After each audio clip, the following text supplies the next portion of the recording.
Qu'est-ce qu'une maladie professionnelle? Pour le savoir, il faut aller lire l'article qui est consacré dans le Code de la sécurité sociale. On va en lire un extrait ensemble. Est présumée d'origine professionnelle toute maladie désignée dans un tableau de maladies professionnelles et contractée dans les conditions mentionnées à ce tableau. C'est ce qu'écrit l'article 461-1 du Code de la sécurité sociale. Qu'est-ce que ça veut dire? Ça veut dire qu'une maladie professionnelle qui correspond à un tableau de maladies professionnelles et à la description qui est en effet dans ce tableau sera reconnue comme maladie professionnelle. Une maladie développée par un salarié peut être admise comme professionnelle si elle est liée à son activité professionnelle. Le fait qu'elle soit inscrite dans un tableau de maladies professionnelles facilite évidemment grandement sa reconnaissance.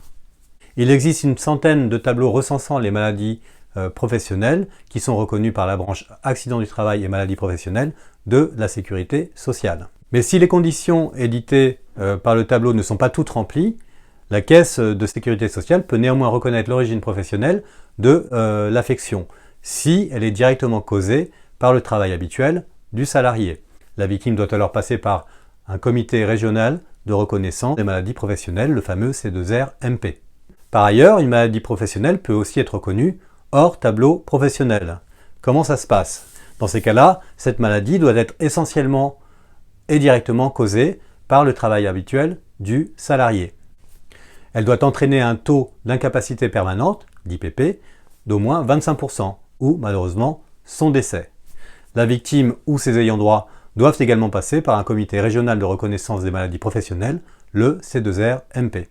Enfin, la reconnaissance d'une maladie professionnelle ouvre, comme pour les accidents du travail, des droits à des indemnités, raison pour laquelle il est absolument indispensable de la déclarer. Vous pouvez être défendu par la FNAT en la rejoignant sur www.fnat.org et vous pouvez nous retrouver sur apartentière.fr pour lire nos articles et nos conseils.